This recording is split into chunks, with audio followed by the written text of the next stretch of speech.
I believe I'm recording. Yeah, I didn't think to provide wind protection, so who knows how this will work. It's a bit blustery.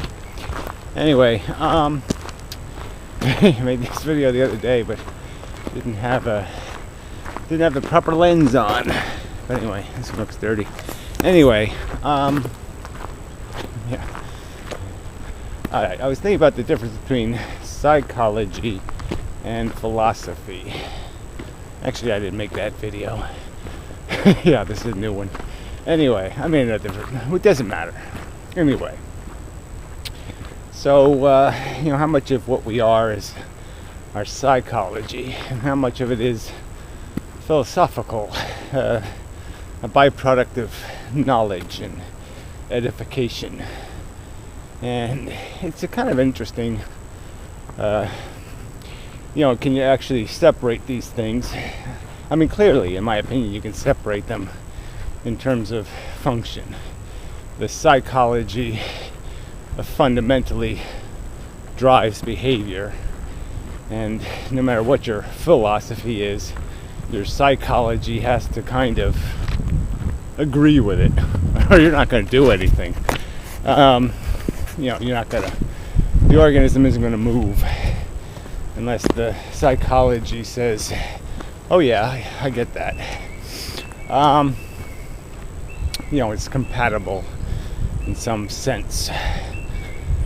So just thinking through things like honor and where that would come from, some sense of pride, and the fact that you can attack your sense of pride with knowledge that you've cheated or done something, stabbed somebody in the back. The old telltale heart kind of thing of guilt and, some mechanism of knowledge that even though you got away with it, let's say, you didn't get away with it because you know about it. And it shrank your balls. It took away your your sense of alpha, and it's converting you into a psychological beta. The interesting concepts in themselves, like which one has more power. The person who has the sense of responsibility and accountability.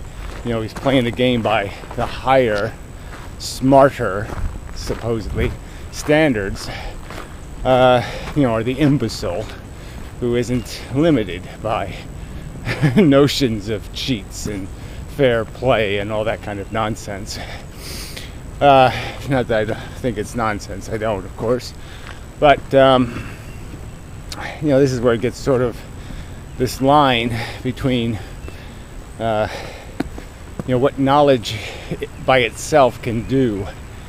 And I still believe that you can paint a logical picture, a rational description, and it will psychologically, you can get to the person. You can malform or distort, or get to, I guess is a way to say it, but you can prey upon or key on there'll be some element of their psychology that you can hook, to make them, to change them fundamentally, just by this vision thing, seeing the light. That is a real phenomenon. That you can really do that. You can shine. You can make visible truth, and it will become part of someone's psychology. I guess I'm certain of it just because I could see how it had happened to me. I can see how I became, I went from being an animal to becoming something else. Some people don't care for the thing I became, but nonetheless, it's a different animal than the animal I started off with, for certain.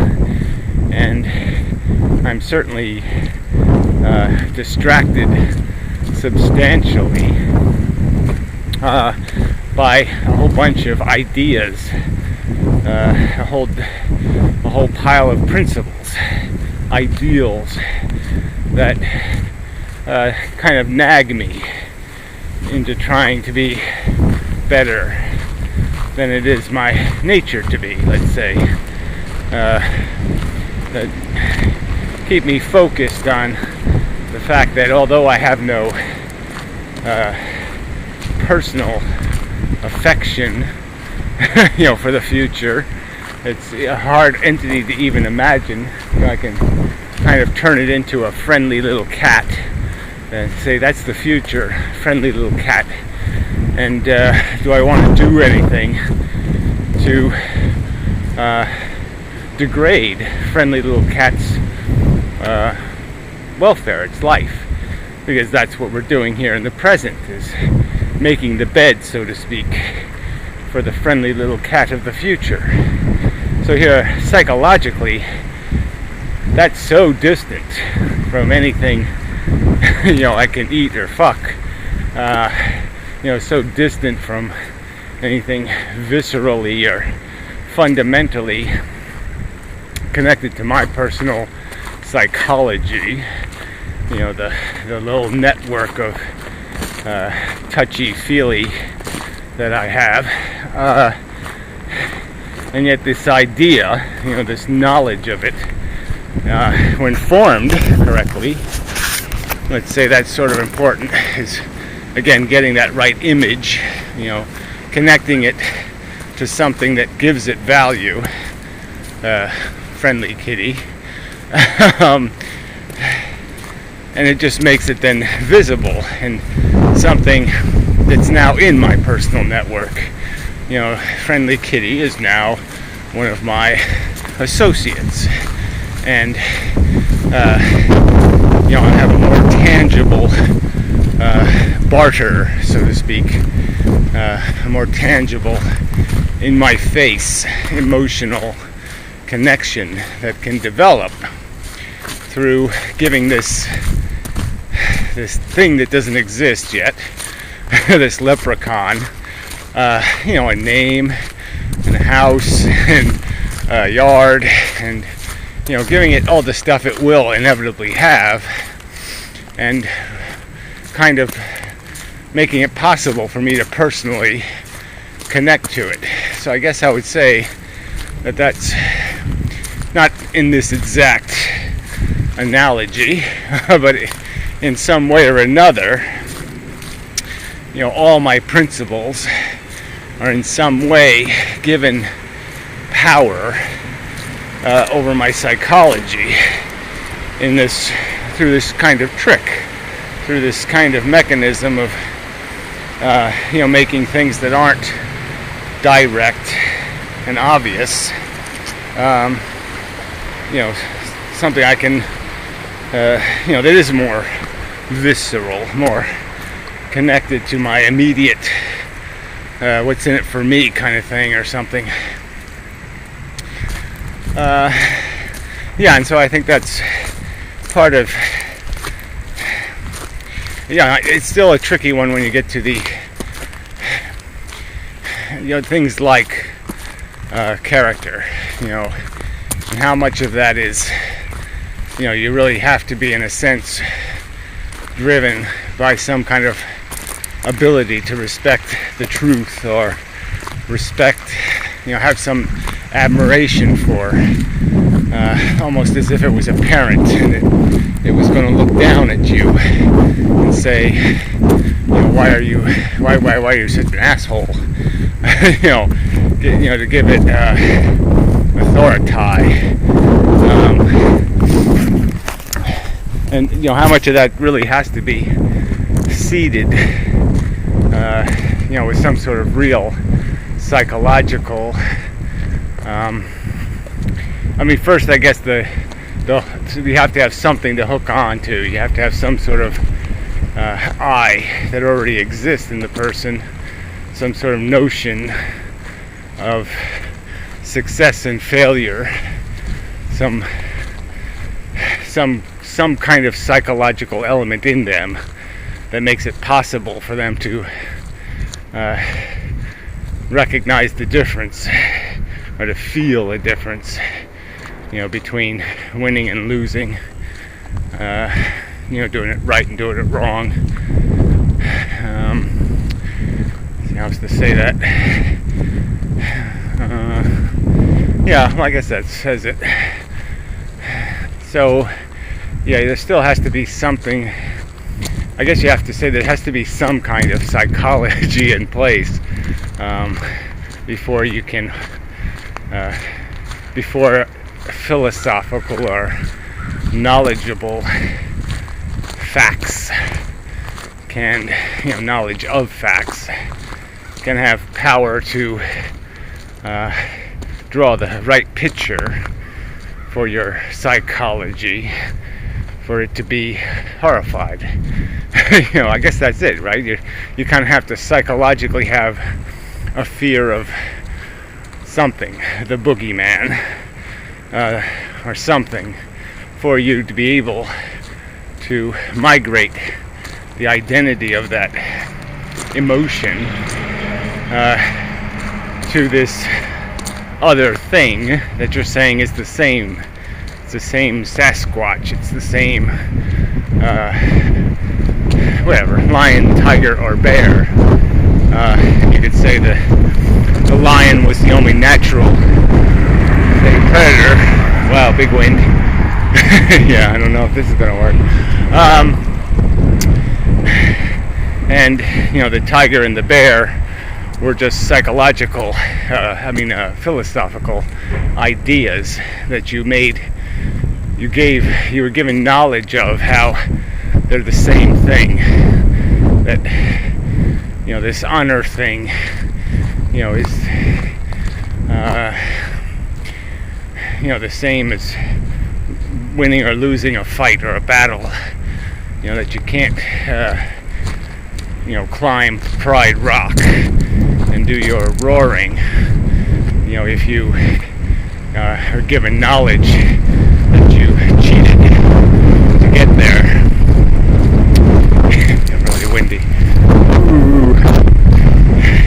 Not enough shields in the world. Nope. Some guy taking pictures off the bridge. Not a great photography day, really. Cars singing. Anyway, singing badly. God.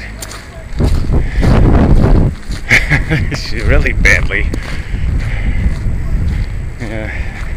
The music did die after all, right? Yeah. It survived the crash of the Big Bopper and Richie Valens and whatever the other Buddy Holly, but it didn't survive the Zero generation or whatever. The internet, really, I guess, right? The internet killed the music. Yeah, took all the money out of it and such. So anyway, mostly it would appear. Yeah. Anything else? Oh, my arm's getting tired. So anyway, this video might be horribly horrible, but I'll probably post it anyway because that's the kind of yeah, sorry. Yeah, I'm still an asshole. Trying to do better, trying to live up to my philosophical ideals of what I should do and be, but it's hard when you're, green and legless and, kind of scummy. Yeah, it's a lot to ask from a bug. Yeah. But really, that is not my nature. I'm sort of joking. My nature always was kind of struggling to, to be something, something good, something admirable. Yeah. So, really great weather. Too bad too bad there's no videos of it, but yeah, it's just been, today's a little cooler, obviously, windier and all that. It's like 80 degrees yesterday. Oh, I don't like that. Yeah, all the salt on the rocks. And there was a few years where they were like anti-salt and everything was kind of clean after the winter. But last few years, I guess salt is, everybody just says fuck it, the environment's screwed. So yeah, let's just salt it to pieces. I guess that's what's happened. It's with everything else, oil prices go down, everybody just decides, let's buy a preposterously huge truck or something. Anyway, no.